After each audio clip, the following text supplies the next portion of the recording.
Groet in die wonderlijke naam van ons koning Jesus Christus, geliefdes. My naam is Israel Thijs en welkom by Broodbreek, die programma van die Here waar ons dagelijks worstel die Nieuwe Testament het lees en die doel om ons christenen te vernieuwen en te versterken op een dagelijkse basis.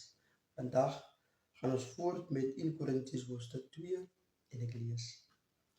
Daarom het ek uit my eie besluit om nie weer met hartseer na julle toe te kom nie. As ek julle hartseer maak, wie sal my dan opbeheer behalwe die persoon wat deur my toedoen hartseer gemaak is?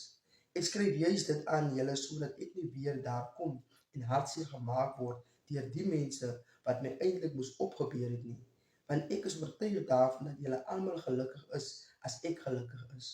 Onder groot spanning en beklemming van die hart en met trane het ek my vorige brief aan julle geskryf, nie om julle hartseer te maak nie, maar dat julle moet weet dat ek julle besonder baie lief het. As iemand hartseer veroorsaak het, is dit nie net ek wat hartseer is nie, maar julle almal, of ten minste sommige van julle. Vir so 'n persoon is hierdie bestraffing deur die meerderheid genoeg.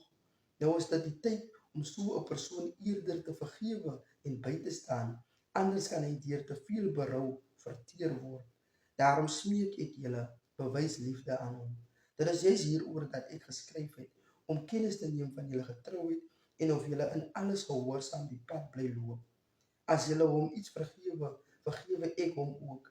Want as ek iets het om te vergewe, het ek dit reeds gedoen ter wille van julle, in die teenwoordigheid van Christus. Die bedoeling is dat ons nie deur die Satan uitoorleef word nie. Sy planne is mos nie aan ons onbekend nie. Toe ek in Troas aangekom het om die goeie nuus van Christus te preek, is 'n deur vir my deur die Here oopgemaak. Tog kon ek net nie tot rus kom nie, omdat ek my broer Titus nie daar kon vind nie. Daarom het ek van die mense afskeid geneem en na Macedonië vertrek. Ek is dankbaar teenoor God, wat ons, omdat ons een is met Christus, altyd saamneem in sy triomftog. Deur ons versprei hy die aangename geur van sy kennis op elke plek. Ons is 'n welriekende geur wat deur Christus vir God opstyg, onder die wat gered word, sowel as onder die wat verlore gaan. Vir sommige is dit 'n doodsreuk tot die dood, vir ander is dit 'n lewensgeur wat lewe bring. Wie is tot hierdie taak in staat? Ons is wel, want ons is nie soos baie mense wat smous met die woord van God nie.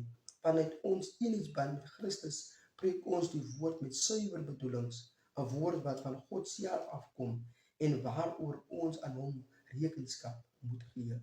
Amen. En daar is die geskrewe woord van God, geliefdes. Onthou die Here